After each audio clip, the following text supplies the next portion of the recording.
तर मित्रांनो आपण लवकरच नेपाळमध्ये प्रवेश करणार आहोत. तर गाडीमध्ये म्हणजे सातारा ही स्पेशल अशी गाडी आपल्याला ट्रॅव्हल्स आपल्याला पाहायला मिळते.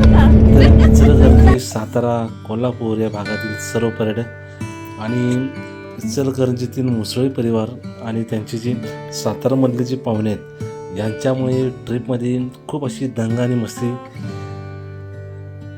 झाली. त्यामुळेच हा प्रवास म्हणजे सर्वांनी या प्रत्येक गोष्टीचा क्षणाचा आनंद घेतला आणि हा प्रवास इतका जबरदस्त आणि भन्नाट झाला की कल्पनेच्या बाहेरचे. त्यामुळे मुसळी परिवार व त्यांचे सर्व पाहुणे यांचे मनपूर्वक ऋणी आणि आभारी.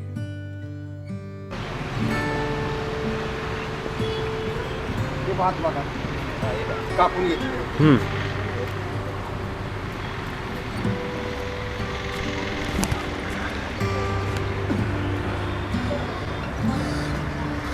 नमस्ते मित्रांनो, जय शिवराय. पुन्हा एकदा आपल्या सर्वांचं किल्ले दर्शन या चॅनल मनापासून स्वागत.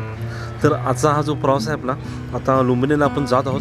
तर त्या ठिकाणी गौतम बुद्धांचा जो जन्म झालेला आहे त्या ठिकाणी आपण जात आहोत. तर चला, सुंदर असं एका ठिकाणी आपण स्टॉप घेतलेला आहे. जय शिवराय. तर ज्या ठिकाणी गाडी थांबली होती या परिसरामध्ये आम्ही सर्वांनी चहा घेतला, नाश्ता घेतला आणि सर्वांच्या सोबत फोटो घेतले आणि फोटो घेऊन आम्ही पुढे जाणार आहोत. तर चला, सर्वांच्या सोबत आपल्याला फोटो आता काढायचे आहेत. फोटो काढून आम्ही पुन्हा पुढच्या प्रवासाला निघणार आहोत. तर सर्व वडीलधारी त्याच पद्धतीने असणाऱ्या सर्व मातृशक्ती असेल, या मातृशक्तींच्यामुळे इतका प्रवास जबरदस्त झाला की पुण्यश्लोक छत्रपती श्री शिवाजी महाराज की, धर्मवीर छत्रपती श्री संभाजी महाराज की, भारत माता की, हिंदू धर्म की, जय श्रीराम, जय श्रीराम.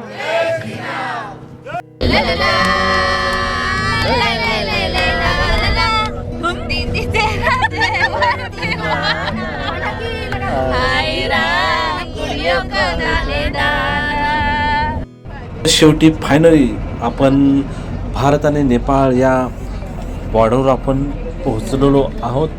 तर भारत आणि नेपाळ दरम्यानचे सर्वात व्यस्त आणि महत्त्वाचे रस्ता सीमेवरील हे प्रवेशद्वार आपण पाहणार आहोत. तर सोनवली बॉर्डर असं या बॉर्डरला म्हणलं जातं, म्हणजे खूप जवळ असा मार्ग आहे. तर हे उत्तर प्रदेशातील महाराजगंज जिल्ह्यात आहे आणि नेपाळमधील भैर हवा शहराला हे जोडतं. काठमांडू किंवा पोखरासारख्या पर्यटन स्थळांना भेट देणाऱ्या पर्यटकांसाठी हा मुख्य मार्ग समजला जातो. तर भारतीय नागरिकांसाठी आपल्याला आधार कार्ड किंवा मतदान ओळखपत्र किंवा पासपोर्ट असणं अनिवार्य आहे. तर परदेशी नागरिकांसाठी व्हिसा ऑन अरायवल मिळतो, म्हणजेच वैध पासपोर्ट असा म्हणलं जातं. तर मित्रांनो, उत्तर प्रदेशातून आपल्याला नेपाळची जी बॉर्डर आहे सर्वसाधारण 100 किमी इतकं आपल्याला अंतर पाहायला मिळतं. तर आपण नेपाळमध्ये प्रवेश करणार आहोत. तर या ठिकाणी चेकअप केलं जातं आणि त्याच्यानंतरच आपल्याला पुढं सोडलं जातं. म्हणजे ही जी बॉर्डर आपल्याला समोर दिसते हे मुख्य प्रवेशद्वार. आपली गाडी म्हणजे आपली ट्रॅव्हल्स आहे ती त्या ठिकाणी चेकिंगसाठी थांबणार आहे आणि संपूर्ण गाडी चेक केली जाते आणि आपण किती दिवस जाणार याबद्दल संपूर्ण परिपूर्ण अशी माहिती आणि काही डिटेल्स आपल्याला या परिसरामध्ये द्यावे लागतात. तर आर्मीच्या अंडरखाली असल्यामुळे परिपूर्ण अशी माहिती आणि जे काही त्यांचे प्रोटोकॉल असतील, नियम असतील, त्या नियमांचं पालन करून आपल्याला नेपाळच्या अंतर्गत भागामध्ये आपल्याला प्रवेश मिळतो.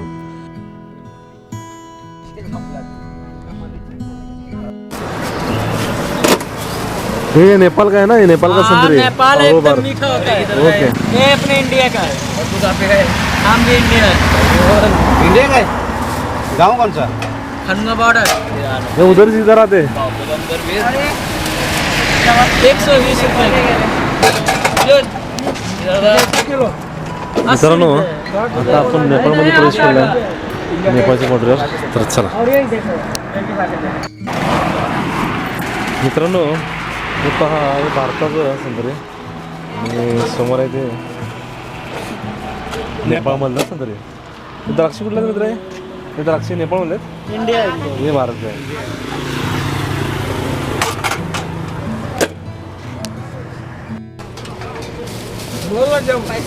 आया संतरे, आया नेपाल के संतरे, आया संतरे. हो मॅडम.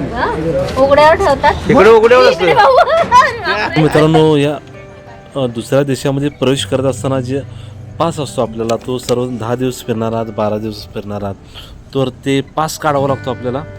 पास काढल्यानंतर मग आपण तेवढे तितके दिवस आपण त्या देशामध्ये राहू शकतो आणि त्या तारखेलाच आपल्याला पुन्हा यावे लागते. तर संपूर्ण चेकअप झाल्यानंतर आम्ही पुढे निघालो.